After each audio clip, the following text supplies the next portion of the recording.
আজ তোমায় নিয়ে শুরু হলো নতুন জীবন, সবই লাগে যেন দুটি চোখে স্বপ্ন এখন।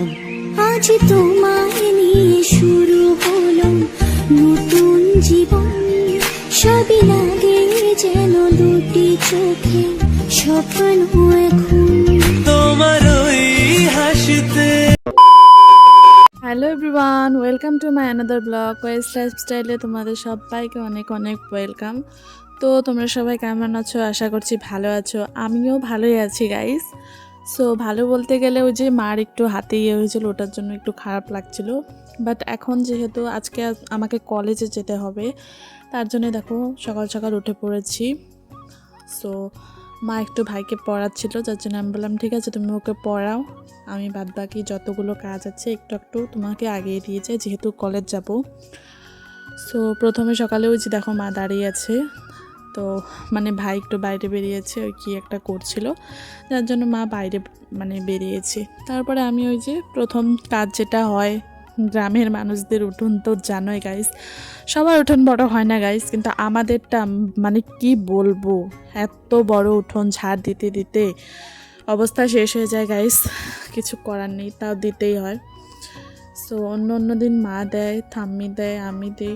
আমি এখন খুব কমই দেই, আগে কয়েকটা দিন এমন ছিল যে আমি উঠোন ঝাড় দিতাম, এমন একটা ছিল। তো এখন আর মানে যখন থেকে মানে পড়াশুনোর চাপটা এসে পড়েছে তখন থেকে আমি একটু কম দিই আর কি, আমি এখন দিই না।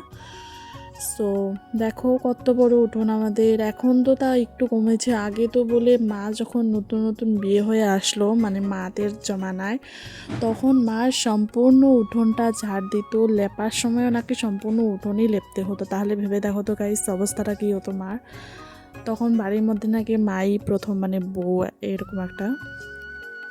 তো যেহেতু আমরা দেখো জয়েন্ট ফ্যামিলিতে তো থাকি, তার মধ্যে ওই যে বলে না, তোমাদের কি বলে জানি না, কিন্তু আমরা তো শরিক বলি, তো ওইভাবে আমরা থাকি আর কি।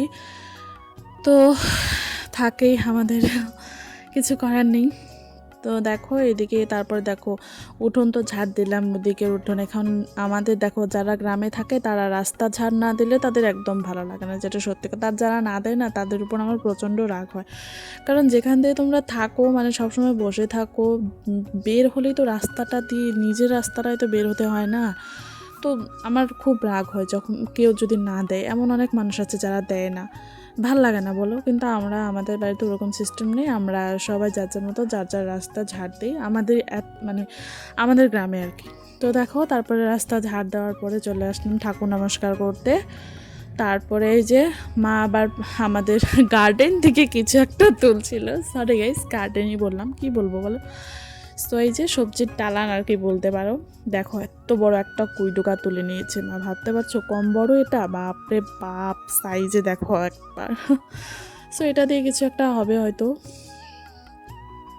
তো যাই হোক, এবার আমি একটু রোদে দাঁড়িয়েছিলাম, কারণ যখন উঠেছিলাম তখন তো দেখলেই চাদর গায়ে ছিল, কিন্তু এখন চাদরটা খুলে ফেলেছি বিকজ রোদটা একদম প্রচণ্ড গায়ে লাগছিল, ভালো লাগছিল মানে। তারপরে দেখো এই যে দুটো শালিক দেখলাম, আমি ভাবলাম তোমাদেরও একটু দেখায় দিই, কেন দেখাবো না বলো।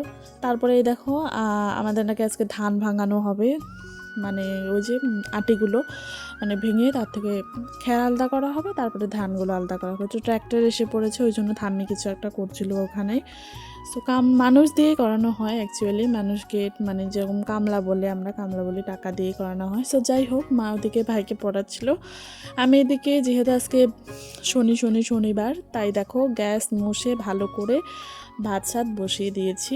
ভাত তরকারিটা মায়ে রান্না করবে বললাম ঠিক আছে করো তাহলে, আমারও দেরি হয়ে যাচ্ছে। তারপরে কলেজের জন্য খেয়ে দিয়ে বেরিয়ে পড়েছিলাম। তারপরে দেখো কলেজে ক্লাস শেষ করে এই যে কয়েকটা মহারানী সাহেবদের সাথে চলে এসেছি একটু খাওয়া দাওয়া করতে। ওদের নাকি আজকে খুব খেতে ইচ্ছে করছে, আহারে কত শখ দেখো তো। যাই হোক, ওদের সাথে এসে পড়েছি। এই যে আরেকটা মহারানী, ভেটকি মহারানী, আমাদের সোনামণি মহারানী। আরেক মহারানী আমাদের আসেনি জানো। তো যাই হোক, এক মহারানী মানে আমাদের ওই মহারানীকে ছাড়াই আজকে আমরা খেতে এসেছি, উপায় নেই। ভেবেছি আর কলেজ যাব না কয়েকদিন, বিকজ এক্সাম স্টার্ট হবে আর কয়েকদিন পরে। তো তারপরে দেখো এখানে একটু ঢং করে নিচ্ছিলাম আমরা সবাই না সরি, এটা এই মহারানীর সাথে একটু ঢং করছিলাম। নেক্সট ডে আরও এই যে মহারানী, একটা মহান মহারানী আমাদের, ঢং ঠং করে তারপরে গাইস চলে আসবো বাড়ি। তারপরে এরা বলছিল এই তোর ব্লগে আমাকে একটু নে, সো ইয়েস নিয়েও নিলাম। চিন্তা করিস না, তোরাও ভাইরাল হয়ে যাবে আমার সাথে সাথে। তারপরে দেখো বসে মানে ইন্তজার করছিলাম আমরা কখন আসবে কখন আসবে। ও হ্যাঁ, তোমাদের তো বলিনি কি অর্ডার করেছে ওরা, হ্যাঁ মোমো। তো যাই হোক, সবাই খাওয়া দাওয়া করে ওখান থেকে বেরিয়ে পড়লাম। বেরিয়ে পড়ে তো মার কল এসেছিলো আর কি, মা বলছিল আসার সময় কিছু নিয়ে আসিস, মানে মা নাকি উপোস আছে আজকে। ওই যে বারের দিন বললামই তো, মা উপোস থাকে বারের দিন, যত বারে মানে সম্ভব হয় মানে থাকে আর কি। আমিও যেরকম সোমবার হলে থাকি। তো দেখো এটা মিষ্টি নিয়ে এসেছি আমি এখানে, সো বাড়ি চলে আসলাম। তো দেখো গাইজ, ভিডিওটা আর বড় করছি না, ভিডিওটা এখানে স্টপ করছি আমি। অবশ্যই ভালো লাগে একটা করে লাইক কমেন্ট শেয়ার অ্যান্ড সাবস্ক্রাইবটা করে দিও প্লিজ। সো আজকের মতন আসি, আবার দেখাবো না।